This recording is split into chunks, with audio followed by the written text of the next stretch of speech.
जय श्री महाकाल हरिहर। हर मानव की जैसी शिक्षा होती है वो वैसे ही व्यवस्था करता है अपने जीवन काल में, और जैसी व्यवस्था करता है इससे मानव को व्यवहार व्यक्त होने लग जाता है। व्यवहार दिखता है उसकी व्यवस्था से। जैसी व्यवस्था करता है उसका व्यवहार उसमें प्रकट होता है व्यवस्था में। ठीक ठीक है। और जैसी व्यवस्था करता है तो उसकी पूरी व्यवस्था दिखती है अंदर की, है ना। उसका अवस्था पूरी दिखती है उसकी। ठीक है। उसकी व्यवस्था से पूरी उसकी अवस्था दिखती है। ठीक है। तो ध्यान से सुनिए, यदि मानो कि भ्रमित शिक्षा हुई बैठी पड़ी है, ठीक है, आज तक हमने यदि भ्रमित शिक्षा ग्रहण करी, अविद्या ग्रहण करा, तो ध्यान से सुन लीजिए, पूरी आपका व्यक्तित्व, हर मानव का जो व्यक्तित्व है, जिसने भी भ्रमित शिक्षा ग्रहण करी बैठी पड़ी है और अविद्या ग्रहण करा पड़ा है, तो उसका पूरा व्यक्तित्व अव्यवस्थित बैठा पड़ा है। जब उसका पूरा व्यक्तित्व अव्यवस्थित रहेगा तो फिर मानव डी ग्रेड में जाएगा, लो ग्रेड में जाएगा। वो ऊपर नहीं जाएगा, ठीक है, वो गड्ढे खाई में जा रहा है। उसको लग रहा है कि हम, लोगों को लगता है कि हम विकास कर रहे हैं, पैरामाउंट की तरफ हम सक्सेस कर रहे हैं अपने आप को, ठीक है, थ्रिल कर रहे हैं, है ना, एडवेंचर कर रहे हैं, है ना। और लोग सोच रहे हैं कि हम तो विकास कर रहे हैं, ग्रोथ कर रहे हैं, डेवलपमेंट कर रहे हैं। They are not develop the things but they are destruct the things more for themselves and to the others. मानव ने मानवता को पूरा डिस्ट्रक्शन में लिया है, पूरा लो ग्रेड हो गया है, उसकी ह्यूमैनिटी लो ग्रेड हो गई है। अब वो मानव मानव नहीं रहा, अब वो जानवर बन के बैठ गया है, अब वो दानव बन गया है, अब पूरा विरोधी बन गया है। मानव मानव के विरोधी बन गए। अब मानव मानव अच्छे नहीं लगते, मानव होके मानव विरोधी हो गया है। ठीक है। तो अब इसलिए बोला जा रहा है, वहां पे तो खाई में जा रहा है आदमी, वहां तो कोई रास्ता नहीं है, वहां तो आदमी सुखी नहीं हो रहा। उस जैसे जैसे उम्र बढ़ रही तो वो दुखी होते चले आ रहा है ना। लो ग्रेड हो रहा है तो दुखी हो रहा है। ये सिम्टम है। ध्यान सुनो, सिम्टम क्या है, आप अपने आप को भी चेक करो, हर मानव को चेक करो। यदि मानव का उम्र बढ़ रही तो सुख बढ़ रहा है कि दुख बढ़ रहा है? यदि सुख बढ़ रहा है तो ठीक है, आप आगे बढ़ेंगे आंतरिक स्वरूप में।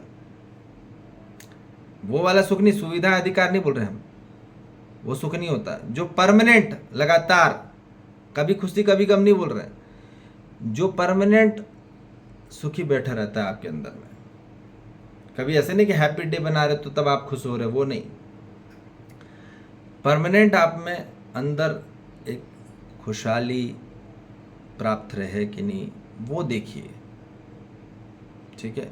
तो मानो यदि का उत्सव बढ़ गया है कि घट गया है, उम्र बढ़ रही तो उत्सव बढ़ रहा है कि घट रहा है? ध्यान से देखो, घट रहा है पूरा मानव का। आप किसी से पूछो मानव सुखी है क्या, वो दुखी बोलेगा अपने आप को। सच्चाई में तो बोले कहाँ सुख है यार, बोले बहुत संघर्ष है जीवन में। और बोले संघर्ष, जीवन में संघर्ष है तब तक फिर काय का, वो तो दुखी पीड़ित और कष्ट में है और संकट में है।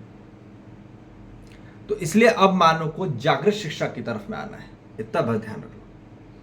जब मानव की जागृत शिक्षा होगी तभी उसका, हर मानव का हर तत्व व्यवस्थित होगा। जब मानव का तत्व व्यवस्थित होगा तब वो मानव बनेगा, तब वो ह्यूमन बनेगा। फिर उसमें ह्यूमैनिटी आएगी, फिर मानवता आएगी, फिर मानवता के बाद फिर अति मानवीयता आएगी। ठीक है।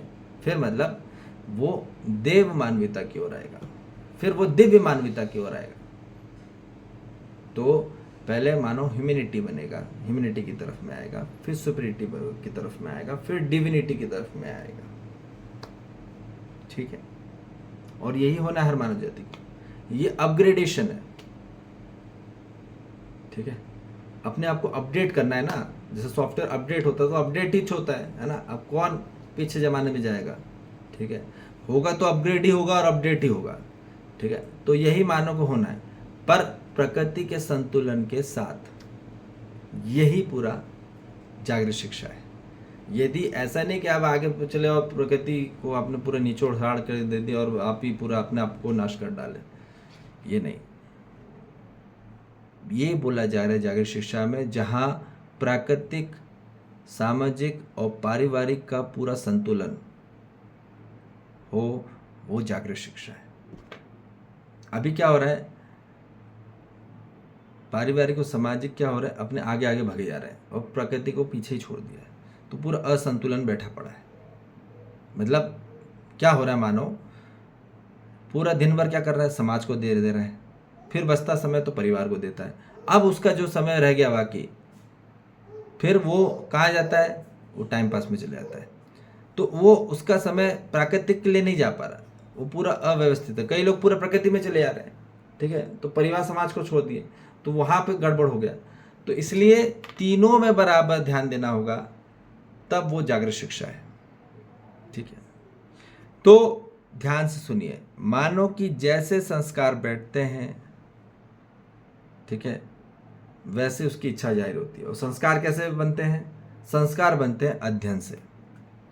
तो जैसा अध्ययन होगा वैसे ही संस्कार आपको मिलेंगे हर मानव में। अध्ययन वो नहीं होता कि क्लास में जाके, स्कूल में जाके पढ़ के आए, वो अध्ययन नहीं होता। अध्ययन का अर्थ होता है मानव ने, बच्चे ने क्या ग्रहण करा अपने माँ बाप से, उसके व्यवहार में, उसके विचार में, वो क्या अपने ग्रास्प कर रहा है। जो ग्रास्प कर रहा है वो सीख रहा है, बगैर पढ़ाए, बगैर बोले, उसके व्यवहार, उसके भाव से सीख रहा है, वो अध्ययन कर रहा है। वो जब वो अध्ययन करता है, ठीक है, अस्तित्व द्वारा, तो उसको संस्कार मिलने लग जाते हैं। ठीक है, अब वो एक तो भाषाओं में, एक विचारों में जो व्यक्त होता है, वो पूरा संस्कार आती है। ठीक है, तो मानो कि जैसे संस्कार बनते हैं, ध्यान से सुनिए, वैसे उसका इच्छा जाहिर होती है। फिर मानो कि जैसी इच्छा बनती है, फिर उस फील्ड में वो अभ्यास करने चले जाता है। ठीक है, और जिस फील्ड में फिर अभ्यास करने जाता है, फिर वैसा उसका आचरण बनता चले जाता है। और जैसा आचरण बनता है, प्रैक्टिकली जो उसका फील हो रहा है, प्रैक्टिकल जितना लगा पड़ा है, सेवा कर रहा है, उससे उसका आचरण बनता है। जो भी फील्ड में वो अभ्यासरत है, कार्यरत है ना, तो उसमें उसका आचरण बनता है। जब आचरण बनता है, फिर उसके वैसे विचार बनते हैं पक्के। ठीक है, अब कई लोग टेक्निकल फील्ड में चले जाते हैं, तो टेक्निकल विचार बने बैठे पड़े हैं, ऐसा नहीं। कोई लोग अध्यात्म में चले जाते हैं तो आध्यात्मिक में बन जाते हैं। ठीक है, तो कई लोग, है ना, कोई अलग अलग फील्ड में चले आते हैं, तो वैसे वैसे उसके विचार बन जाते हैं। तो जैसा आचरण रहता है वैसे ही विचार बनेंगे, इतना ध्यान रख लेना। ठीक है ना, मानव का जैसे अभ्यास रहता है उसके आंतरिक जीवन में, वैसे ही उसका आचरण बनता है। और जैसा आचरण बनता है वैसे ही उसके विचार बने बैठे हैं। और जैसे विचार बैठे बैठे हैं, फिर वैसे उसकी अनुभूति होती चली आएगी। और जैसा अनुभूति होती चली आएगी, वैसे उसके भाव प्रकट होंगे। और जैसे भाव प्रकट होंगे, वैसा उसके जीवन में प्रभाव और अभाव होगा। क्या होगा, वैसे उसके जीवन में प्रभाव होगा या भाव होगा। यदि मानो कैसे भी भाव व्यक्त करता है, तो उसको कब एकदम से प्रभाव हो जाता है और कब अभाव हो जाता है ना, कब एकदम से उसको डायरेक्ट इफेक्ट हो जाता है, ठीक है, या फुल इफेक्ट हो जाता है, कभी उसको साइड इफेक्ट हो जाता है। ठीक है, तो कभी भी कुछ भी हो जाता है। तो प्रभाव हो रहा है कि मानो का भाव हो रहा है। तो मानो को जब प्रभाव और अभाव से जब ऊपर उड़ जाता है, तो वो मानवता है। क्या है मानवता? क्या है? प्रभाव और अभाव से ऊपर उड़ जाना ही मानवता है। ठीक है, तो जब इससे ऊपर उड़ जाते हैं, तो फिर अपनी एक भाव आती, समभाव। ठीक है। तो वो जब संभाव आते हैं तब आपके जीवन में क्या आता है, आपके जीवन में फिर व्यवस्था आती, सच्चाई, फिर वो व्यवस्था करता है पूरे अस्तित्व में। ठीक है। तो हर मानव के जीवन में संभाव आ जाए, विकृत भाव नहीं। ठीक है। प्रभाव अभाव नहीं आना चाहिए किसी के जीवन में, नहीं तो प्रभाव बैठा पड़ा है ना। कोई डायरेक्ट इफेक्ट होके बैठ गया, किसी का साइड इफेक्ट होके बैठा पड़ा है, किसी का है ना दरिद्रता में बैठा पड़ा है, ऐसा नहीं। ठीक है। तो ये बोला जा रहा है कि समभाव में आ जाए, समतत्व में आ जाए। फिर वो जब समतत्व में आ जाता है तो वो फिर वो एक्चुअली ह्यूमैनिटी में आता है। ठीक है। फिर उसके बाद फिर अपग्रेडेशन है, फिर वो सुपीरियरिटी की तरफ आता है, फिर डिविनिटी की तरफ आता है। ठीक है। तो इतना ध्यान रखो कि जैसा भाव होगा फिर मानो वैसी व्यवस्था करता है, जैसी व्यवस्था करता है फिर उसको वैसा व्यवहार प्रकट होगा ही उसके तरफ से। ठीक है। तो इसलिए हमको पहले ये जानना है, ठीक है, कि क्या हो रहा है। आदमी सोचे कैसे हो रहा है, वो आदमी क्यों ऐसा व्यवहार कर रहा है, मेरे साथ ऐसा क्यों कर रहा है, वो ऐसा क्यों कर रहा है, क्योंकि आज तक उसकी मानो की शिक्षा नहीं हुई। ठीक है। अध्ययन नहीं हुआ, उसका सही अध्ययन नहीं हुआ। जब सही अध्ययन नहीं होता, सही संस्कार नहीं बैठे। ठीक है। और सही संस्कार नहीं बैठे तो फिर क्या सही इच्छा जाहिर होगी उसकी, नहीं हो सकती। और सही इच्छा ही जाहिर नहीं हो तो सही अभ्यास कर सकता कभी वो।